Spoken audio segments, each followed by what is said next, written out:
என் பேர் ரித்திகா, ஒரு வெல்னஸ் கோச்சா இருக்கேன்.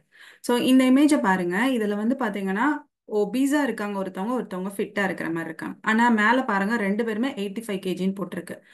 ரெண்டு பேருமே 85 kg. ஆனா எப்படி வந்துட்டு அவங்க வந்துட்டு டிஃபர் ஆகுது பாடி ஷேப் அப்படின்னு பாத்தீங்கன்னா, கீழே பாருங்க, அந்த பாடியில வந்துட்டு ஃபேட்டோடைய பெர்சன்டேஜ் அதிகமா இருக்கு ஒபீஸா இருக்கிறவங்களுக்கு. கீழே ஆனா மசிலோடைய ரேட் வந்து பாத்தீங்கன்னா கம்மியா இருக்கு. இந்த சைடு வந்துட்டு நார்மலா இருக்கிற பர்சன் பாருங்க, அவங்களுக்கு வந்துட்டு பாடி பாடியில வந்து ஃபேட் வந்துட்டு கம்மியா இருக்கு, மசிலோட ரேட் ஜாஸ்தியா இருக்கு. ஸோ வெயிட்டுங்கிறது மேட்டர் கிடையாது, உங்களுடைய பாடி ஃபேட்டு தான் பெரிய விஷயம். ஸோ ஒன்ஸ் உங்க உடம்புல ஃபேட் அக்குமுலேட் ஆக ஆரம்பிச்சதுன்னா இந்த மாதிரி தான் உங்களுடைய பாடி ஷேப் மாறும். ஸோ ஷேப்பை வச்சு நீங்கள் ஐடென்டிஃபை பண்ணிக்கலாம் எந்த அளவுக்கு உங்கள் பாடியில் வந்து ஃபேட் வந்து அக்குமுலேட் ஆயிருக்கு, மசில் எவ்வளோ இருக்குன்னு சொல்லிட்டு. சரிங்களா? ஸோ ஃபார் எக்ஸாம்பிள் இன்னொரு இமேஜ்க்கு பாருங்களேன். இதில் வந்துட்டு அந்த yellowish கலரில் தெரியுதா, அதெல்லாம் ஃபேட் அக்குமுலேட் ஆனது. இது வந்துட்டு ஃபேட் அக்குமுலேட் ஆக உங்கள் பாடி அன்னி ஷேப்பாக மாதிரி உங்களுக்கு வந்துட்டு இந்த மாதிரி அப்பியரன்ஸ் இருக்கும். ஸோ ஃபேட்டு கம்மியாக இருந்துச்சு அப்படின்னா இந்த அடுத்த இமேஜில் இருக்கிற மாதிரி இருக்கும். சரி, ஓகே. நான் வந்துட்டு இப்போ ஃபேட் லாஸ் பண்ணணுங்கிறது தெளிவாக தெரியுது. என்ன பண்ணலாம் அப்படின்னு பார்த்தீங்கன்னா, ஃபர்ஸ்ட் உங்கள் வெயிட் மெஷின் இருக்கா?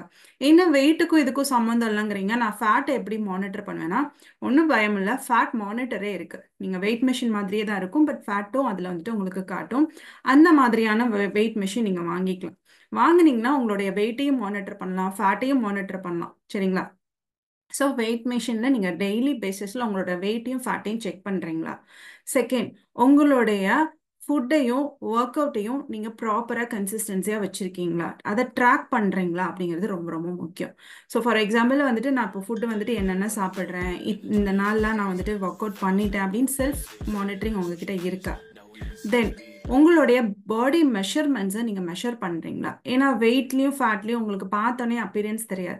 உங்களுக்கு ஃபர்ஸ்ட் உங்களுடைய மெஷர்மெண்ட் கூடுற மாதிரி உங்களுக்கு ஒரு ஃபீல் இருக்கும், ட்ரெஸ் எல்லாம் டைட் ஆகிற மாதிரி ஃபீல். அப்புறம் தான் போய் நீங்கள் வெயிட் செக் பண்ணுவீங்க இல்லையா?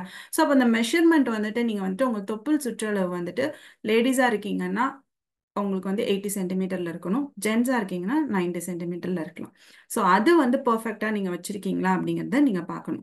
ஸோ இதெல்லாம் என்னால் கன்சிஸ்டன்ஸாக ஃபாலோ பண்ண முடியாது. வெயிட்டை கூட பார்த்துருவேன், ஆனால் என்னோட ஃபுட்டை ட்ராக் பண்ண முடியல, என்னால் வந்துட்டு ஒர்க் அவுட் வந்து கரெக்டாக பண்ண முடியல, அண்ட் என்னோட மெஷர்மெண்ட்ஸ் எல்லாம் ட்ராக் பண்ணி என்னால் பார்த்துக்க முடியல அண்ட் கன்சிஸ்டன்சியாக ஃபாலோ பண்ண முடியலன்னு ஃபீல் பண்ணிங்கன்னா உங்களுக்கு ஹெல்ப் பண்ணி கைட் பண்ணுறதுக்கு நாங்கள் ரெடியாக இருக்கோம். ஸோ ப்ராப்பரான மானிட்டரிங் சிஸ்டம், ப்ராப்பரான வந்துட்டு கைடன்ஸோட நாலேஜபிளாக நீங்கள் வெயிட் லாஸ் பண்ணி என்ன சாப்பிடணும், எப்படி சாப்பிடணும், எவ்வளோ சாப்பிடணும், எப்பப்பெல்லாம் சாப்பிடணும், இதெல்லாம் நீங்கள் கொஞ்சம் கொஞ்சமாக கற்றுக்கிட்டு உங்களுடைய ஃபேட் லாஸ் ப்ராசஸ் நீங்கள் ஆரம்பிச்சிங்கன்னா ரெஸ்ட் ஆஃப் த லைஃப் ஹெல்த்தியான ஒரு ஆரோக்கியமான ஃபிட்டான லைஃப் ஸ்டைலில் நீங்கள் இருக்கலாம். ஸோ உங்களுக்கு நீட் இருந்ததுன்னா கண்டிப்பா இந்த நம்பருக்கு காண்டாக்ட் பண்ணுங்க. ஹெல்ப் பண்ணி கைட் பண்றதுக்கு நாங்க ரெடியா இருக்கோம். Very all the best.